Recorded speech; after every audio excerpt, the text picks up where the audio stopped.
Karibu sana. Asante sana. Yeah. Thank you. It's good to see you. I think last I checked you up, you are the NSC when we're ringing a bell. Yes. And lovely to see you here. Asante sana. As I've mentioned in the introduction, we'd like to understand the Nairobi International Financial Center. Could you help a viewer understand who you are and what's your mandate here? Good, thank you. Yeah. Thank you, Chege, for coming. Yeah. I really appreciate it and for having this conversation. Yeah. And I think at the right time. Yeah.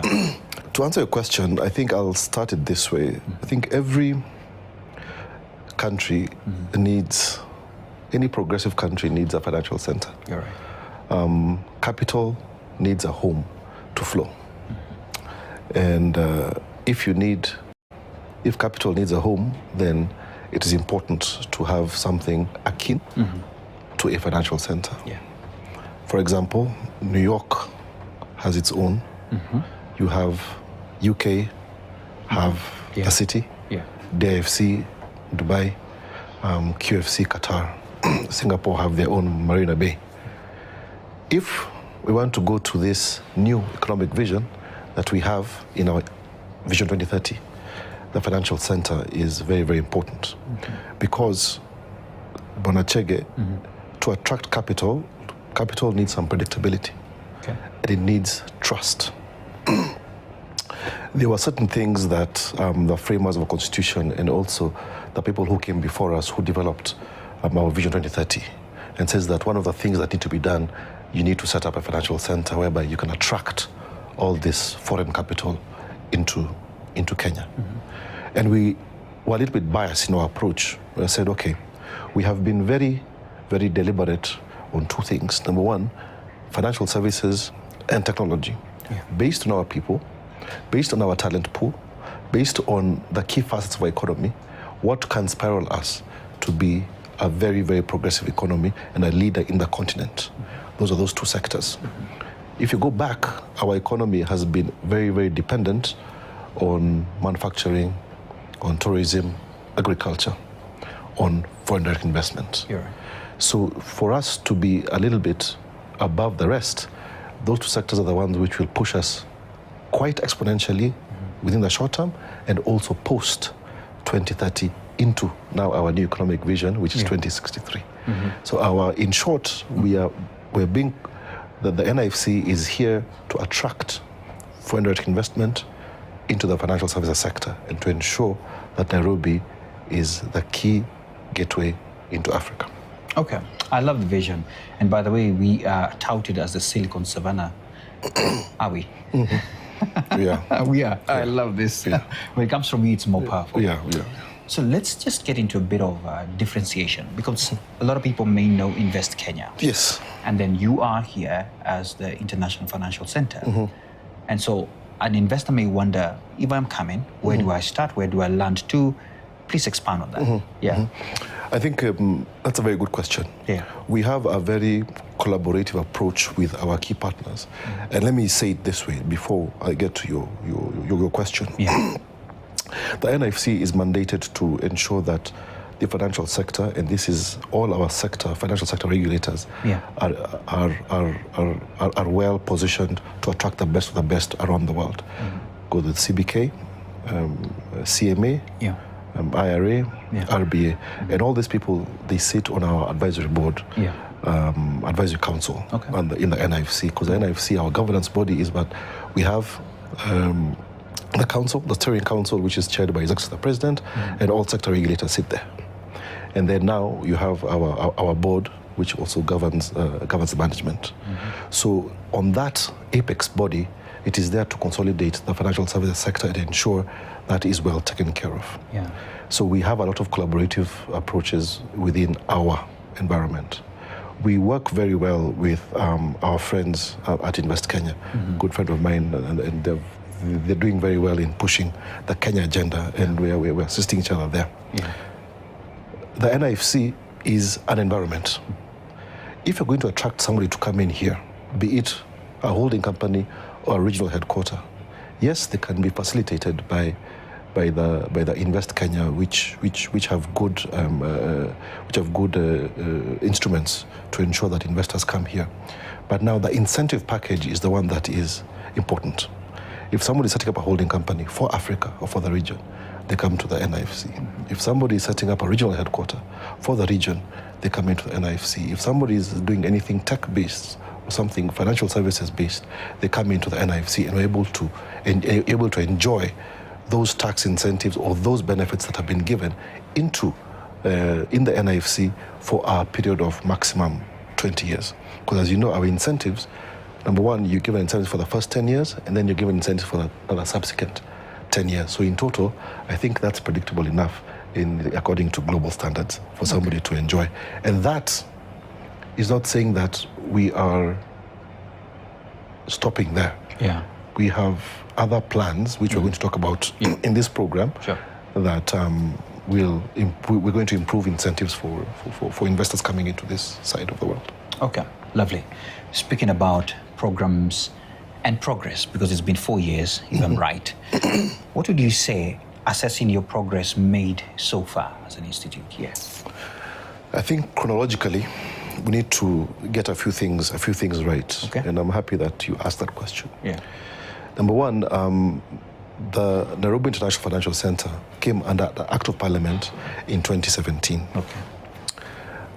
It took some time for it to be launched, and it was launched, I think, mid-2022. Okay. I think June, July 2022. Yeah. And then there was a small lull because now there was change of administration, also change of agenda. And one of the things that this administration saw fit is that there are a couple of things that we need to get right, especially in terms of positioning Kenya and also attracting foreign direct investment. So number one was to say, let's go back to our basics. What are the things in line with a better agenda? What are the things that will sail us through? So we looked at that economic pillar. Yeah. That economic pillar has the Nairobi International Financial Center. Then it has all these things that you're seeing now this year: National Infrastructure Fund, Sovereign Wealth Fund, that are being launched. Okay. So the Nairobi International Financial Center was not even in full operation until now, when we came in, because we came in now in beginning January 2025. We are now to fully operationalize this animal, which was a sleeping giant, if you ask me. And the strides that we have made over the past 1.5 years was, number one, you need to set your strategic plan. We worked on that, the first thing that we did in the first 3 months when we came into office. Number two, we needed to get critical stuff in place. Number three, we needed to get physical offices. And number four, we had to execute our core mandate within a very short time. And remember, capital always has a home, but you want to move that capital from that home to your home. So there's no time to play around. So we had to do a lot of things quite fast, and we said we need to concentrate on specific pillars.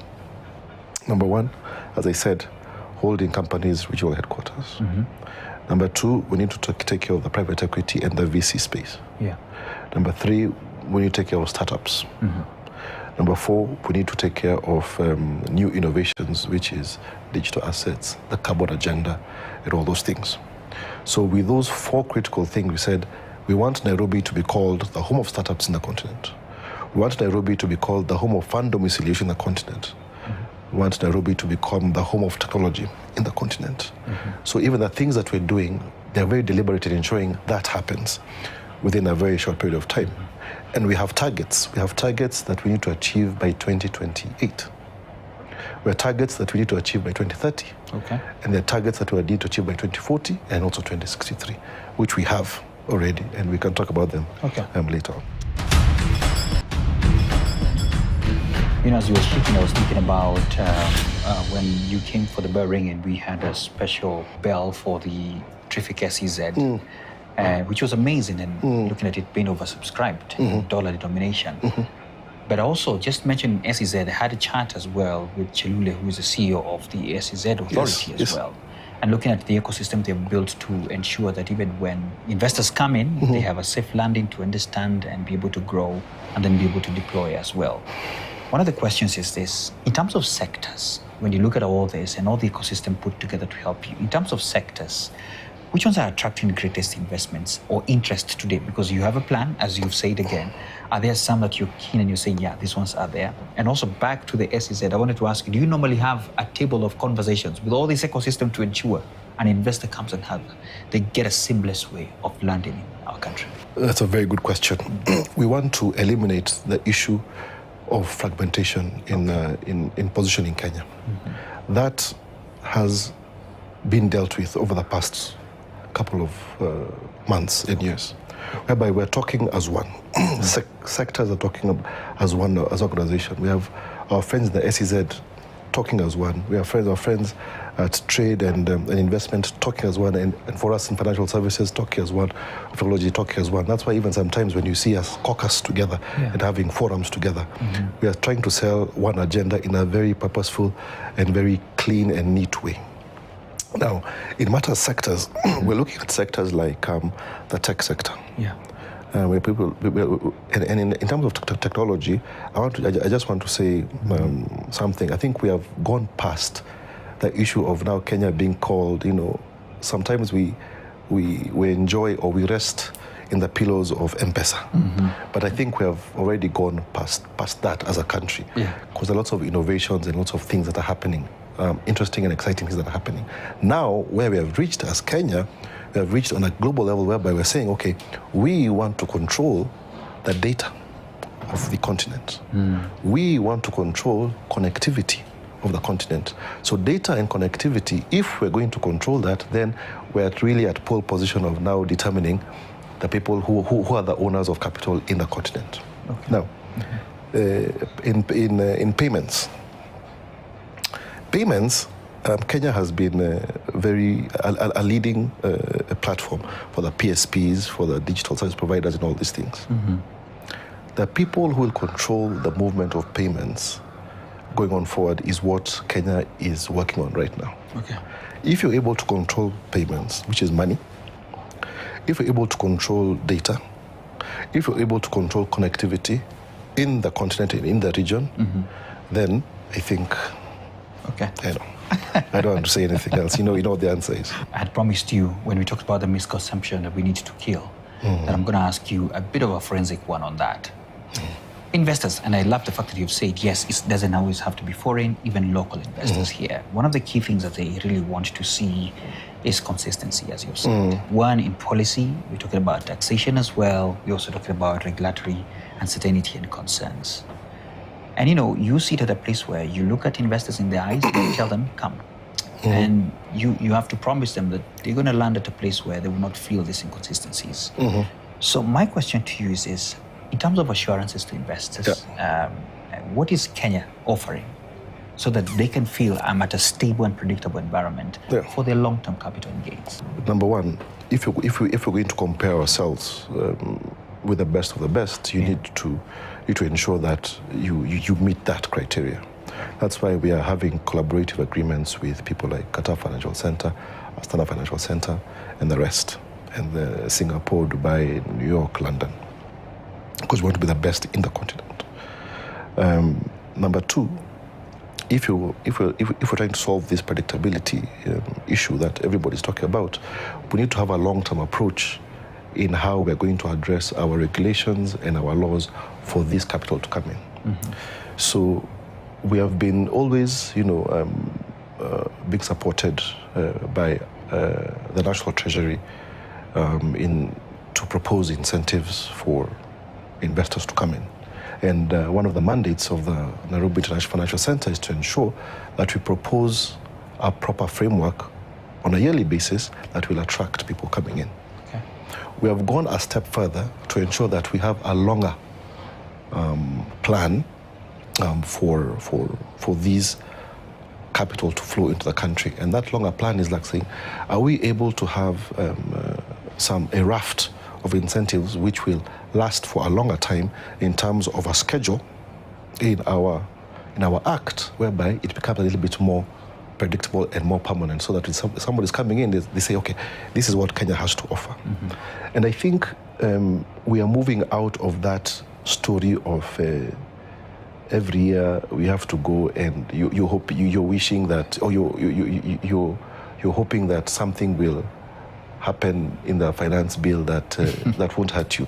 Because, so I think we need to get away from that annual finance bill thing, because I don't think it is there to hurt a Kenyan or an investor. It is there to improve our economy. It's there to balance our books. It's there to show, just to guide us how we need to meet our obligations. Now, further to that, we're saying that if we're able to attract this amount of investment that has come in within this very short time, and the plans that we have for now ensuring that we have proper regulations and advanced laws for the financial center coming up forward in the next couple of months, then that will sort out the issues that that people are kind of complaining about. I like that, Mainda. You know what I think? My opinion. I think probably we should have a 2-year cycle of the finance bill and the likes, just to allow people to breathe more. I don't know, what are your thoughts? No, it has to be for a longer period of time. Longer period, right? But I don't want to say much of that. You cannot say much. No, there's a plan. There's a plan. As we come to a close, I think my final question will be, beyond announcing the new firms and investment commitments, what measurable indicators should Kenyans, use over the 5 years to judge whether you are on track, and so that we're able to say, if I have this conversation with you 5 years from now, that yes, look at us, or 2028, which is not fair, as you say.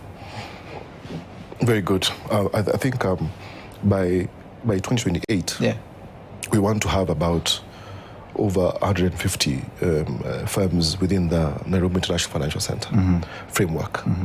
I think by the end of this financial year, we want to have over 40, 50 firms within the NIFC, and that is something that is highly achievable. And as I said earlier on, we're not chasing quantity here, we're chasing quality.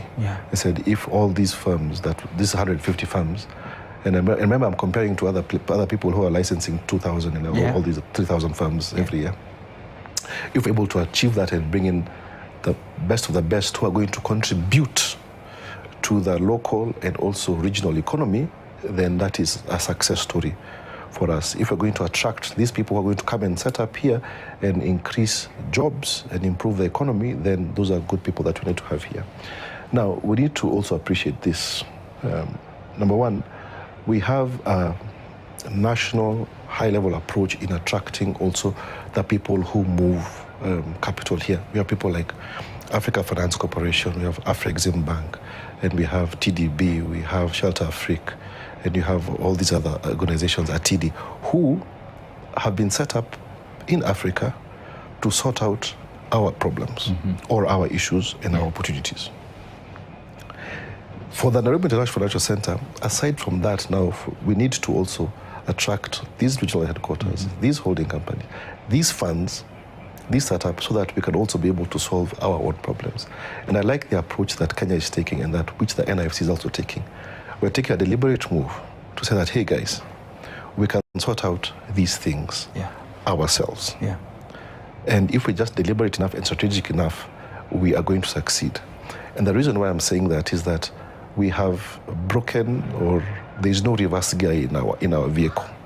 There's this vehicle called Kenya and this vehicle called the NIFC. Imekatika. Yes. So we're just moving forward. And the other way we can move forward is to cruise. If we're cruising and if anybody's ahead of us, we have to go together. You have to join us? Yes. Or we'll go through. So I think, that said, Bonachege, the sky is the limit. And as I said, we're going to be very unapologetic in our approach and ensuring we are the preferred financial gateway into the continent. Daniel, I'll come back. We should look at that. It's a record now. There you have it. Daniel Mainda, the CEO, right here at the Nairobi International Financial Center. Very optimistic that this is the hub for you investors. There's no other place to go. This is the place. 2028, we will have our max. He has articulated them. We shall be back here as well to just check on what they're doing, but definitely wishing them well, even as we progress our nation. Thank you so much for your time. I leave you now with the markets.